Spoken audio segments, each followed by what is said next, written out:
I think it was when I first moved out to California that I was on a mission to take anything that was methodical out of my playing, you know. But quite frankly, I had struggled with all the different ways that I heard other players just playing scales up and down the neck really fast. And that, coupled with the fact that I found myself never listening to that. I was still listening. I was coming from the school of Jimi Hendrix. I thought, no, that's guitar playing. That's expressive. Different on every song, different on every performance. Doesn't sound like anybody's, never sounds like he's practicing or that he's playing anything that he's practiced. It's just like, how does he do that? Or anything that he's never played before. Yeah. Like ever. Yeah, it's just pure music trying to get out of a human. Once you walk down that road, you in a way, you know, you're not practicing down that other road anymore, you know. But for me, it's been the greatest thing in the world. I mean, that's for me, because when I play, I enjoy it, and I want to play some more, and I want to write, I want to play, and I want to write, I want to play. So that's all that really matters. Anything that would sort of, you know, bum me out or turn me off, I don't want to deal with it, you know. But having said that, I went through years of studying every scale and every key, harmonized in every way, and forcing myself to think of A flat harmonic minor just as easily as I would C blues or E minor or something like that. And that just means endless repetition of scales and doing all of your homework. So I guess it's easy for me to say, after years and years of 12 hours a day and all this theory, I was able to turn my back on it. Right. But I guess I never turned my back on it. I just said, I've had enough of that. Now what about this other area, right, you know, of free-form expression where any technique is okay and all techniques are equal, none more important than the other. What I like to do is I like to combine things. So I may have like an idea that I want to get legato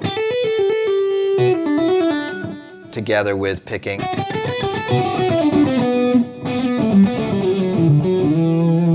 Together with open strings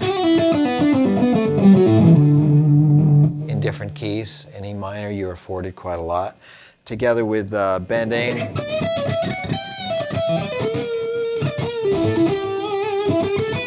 And then and maybe some arpeggio kind of thing. So I guess that's what I want to hear. So as I'm playing,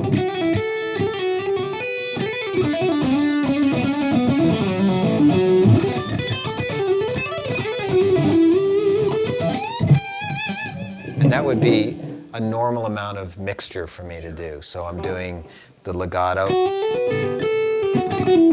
then I'm picking, using alternate picking, and some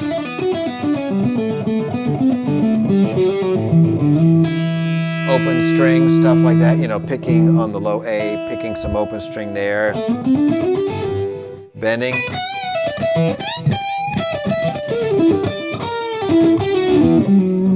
then arpeggio,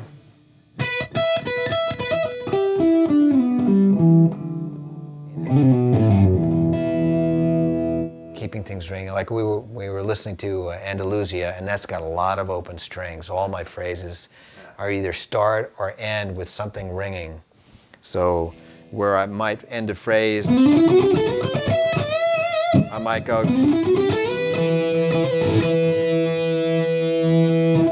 as a way of keeping it more harmonic sounding and less single note all the time, you know. And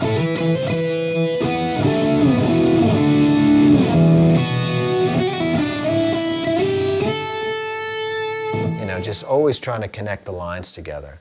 And then figuring out spots, depending on what the other guys are playing, where you really want to just do a lot of scale work to move around to create excitement, to throw in a lot of, for me it's a lot of turbulent emotions sometimes you can get out of starting low, playing a lot of notes, and leading up to something that's screaming. I mean, there's a tension and a release that I like about that. So I'm not thinking like, well, watch what I can do to go from up here to down here and back again, and then stop and say, hey, you know, applaud now, you know, kind of thing. I'm really just thinking what am I eliciting from the listener? You know, what kind of emotions am I playing with, you know?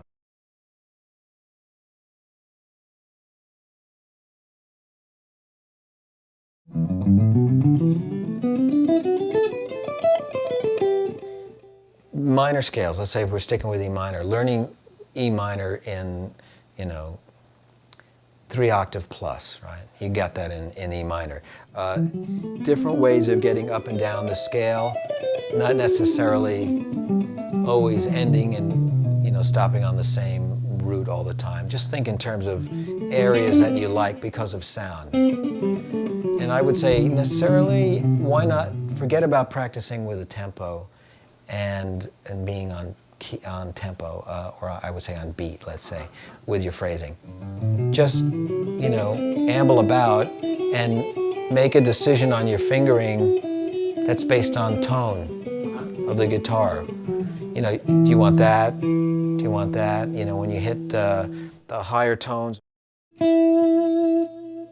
Because in the heat of the moment, you're picking those strings, I think, because of the way they sound.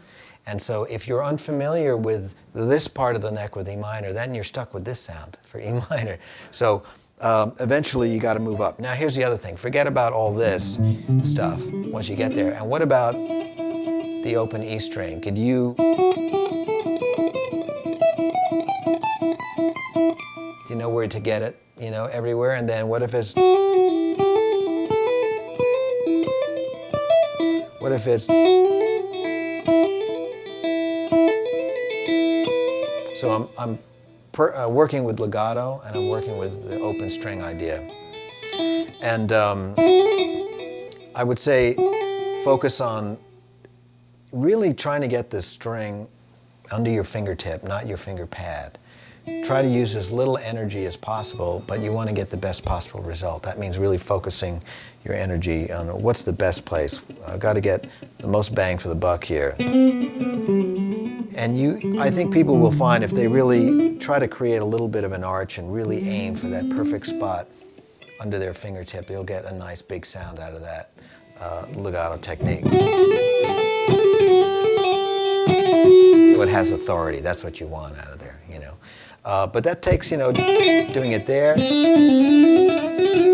it on the B string, the G string, the D string, and just put in the work. Maybe if you've got a little song playing in the background or something like that, and just see if you can do a solo only on one string. And how does that make you feel? What does that bring out in terms of maybe what you need to work on with your technique or something like that? Does it make you stumble to not use all the rest of the strings, that kind of thing?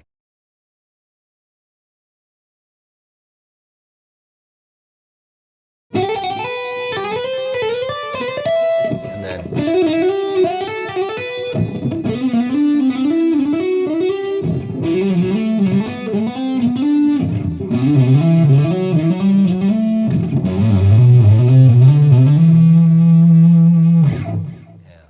And it's, you know, as you do it slow, you could also, you know,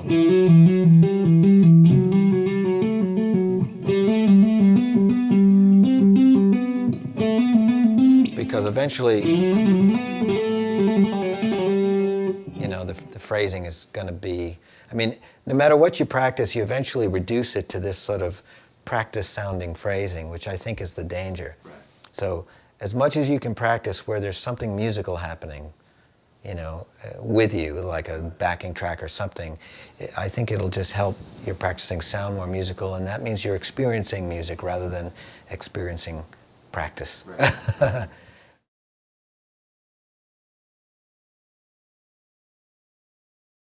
In my case, it was getting some books that had fingerings in 6 and 5th string root scales and 2 and 3 octaves, and then working out single string scales, and then just staring at the neck and saying to myself, see?